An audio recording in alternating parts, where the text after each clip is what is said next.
I actually found these clinics through NAF, National Abortion Federation, provides funding for transportation, lodging, the procedure, child care, everything you need to have the abortion. And so I finally made a decision on Wednesday night. The plane ride, it was 2 hours and 45 minutes. Everyone on the plane was so excited about coming to Vegas, and I was just like in a daze. Like I was not looking forward to coming.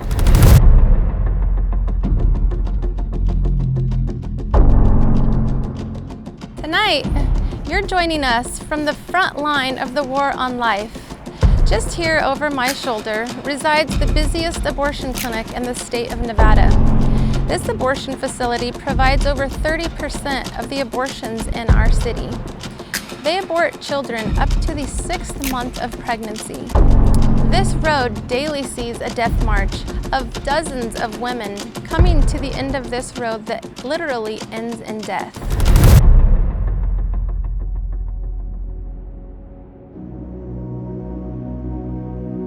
Yet right here, God has provided first choice pregnancy services that for the past almost 18 years has offered light, life, and the hope of Jesus to thousands of women that enter our doors on a daily basis. Hello, my name is Day Garner. I am 29 years old and I'm from Dallas, Texas.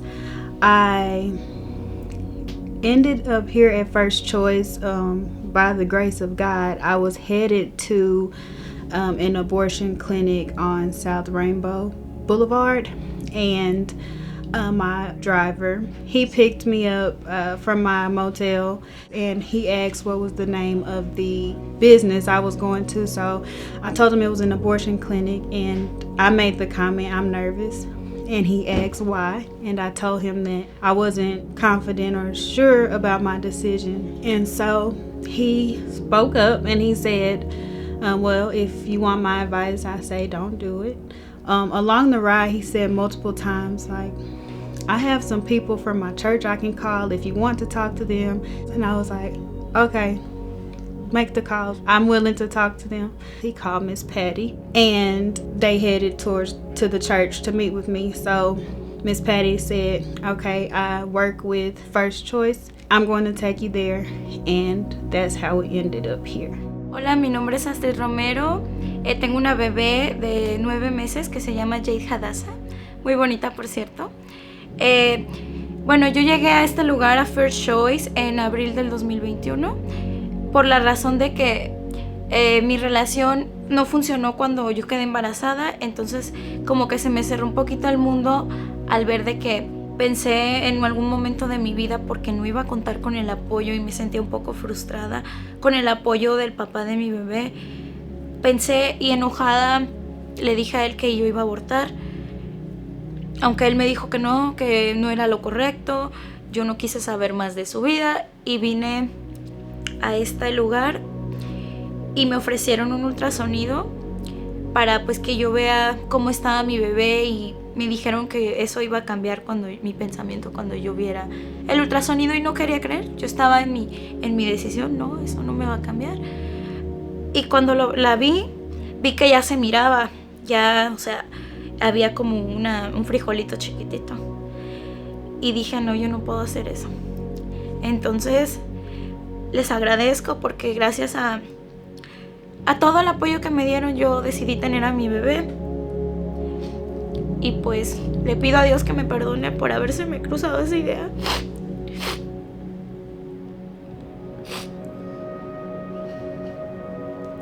Pero le doy gracias por los ángeles que me han puesto en el camino, que siempre me han orientado para bien. Porque yo no era capaz. Tal vez era mi rebeldía, mi capricho, pero yo sabía en el fondo que no era capaz. Y por eso yo les aconsejo que nunca piensen así. Gracias por todo el apoyo.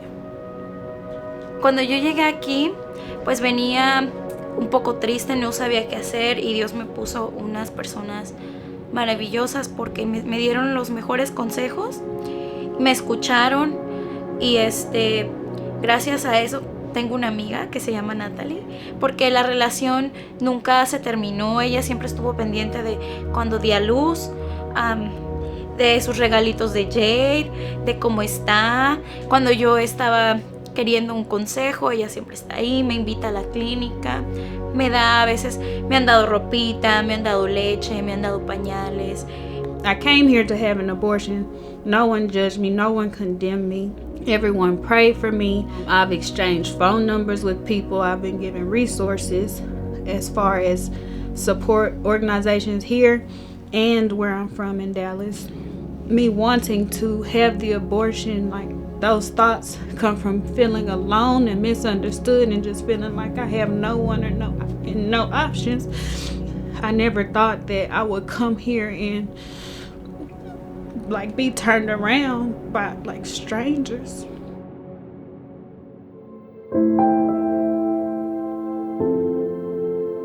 I found out, we found out that Juliana, that there was a problem about midway through the pregnancy, maybe 2/3 of the way through. You know, there were some tests that were done to confirm that there was a problem, and it turned out that yes, indeed, she did have Down syndrome. Our doctor did suggest abortion as an answer to our problem. When we were asked, again, I was surprised, that a doctor would even suggest such a thing. But I knew that this was the common, response to someone who has a Down's child, and there was just, we wouldn't entertain that thought, not even for a second. We cannot claim to be a society that is all-inclusive and that is tolerant and caring and loving with individuals as long as we are allowing people to single out the most vulnerable individuals in our world for their differences. And we need to be the champions and advocates for those people that are being singled out due to those differences. Juliana just turned 7 years old.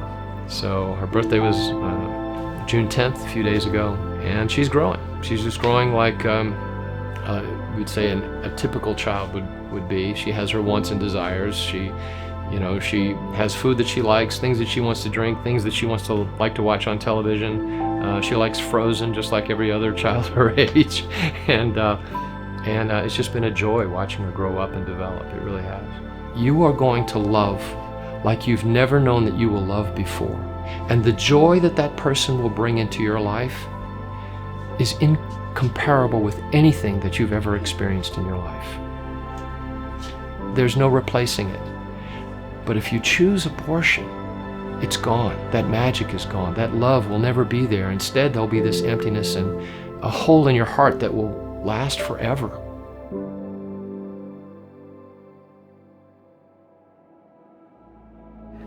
Part of my duties here is reversal of the abortion pill. This particular case, though, was a little difficult.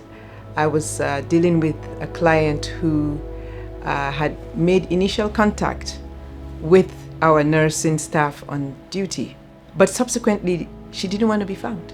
I had different numbers that had been given to me, none of which worked. And I had given up hope. I'd left messages on all of them, texted all the numbers. Surprisingly, about 6 hours later, this person did make contact with me.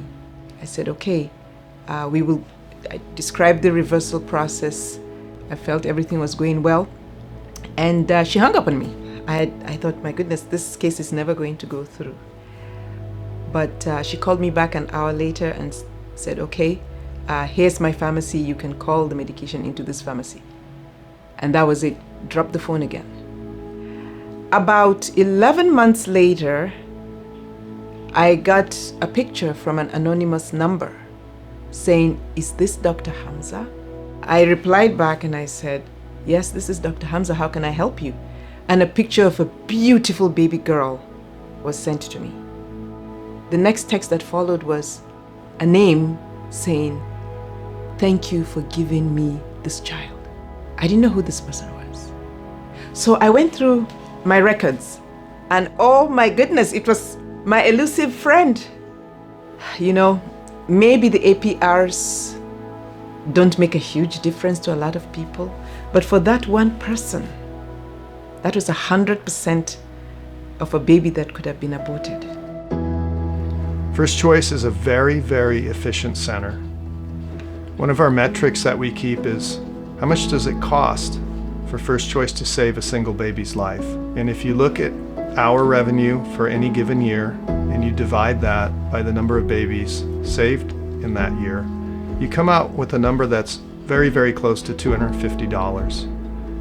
And it really is that stark, that $250 saves a baby's life if you give to First Choice. The reason it's so efficient is that we have an enormous amount of volunteers and staff that dedicate their time to First Choice. They love the Lord and they love babies. So some of you may be considering First Choice, and I would encourage you to listen to the Spirit and do as the Spirit leads. We know that you are watching this video because you care.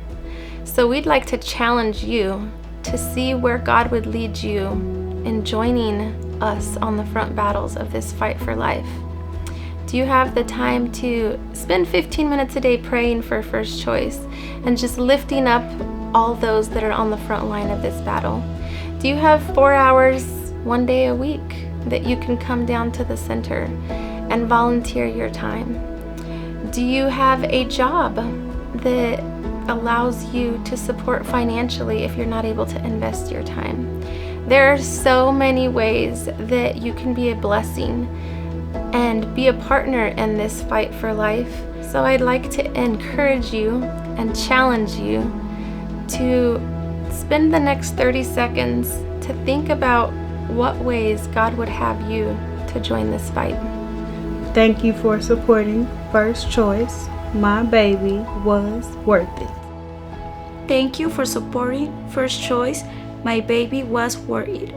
Thank you for supporting First Choice Pregnancy Services. Our babies are worth it. Our mothers are worth it.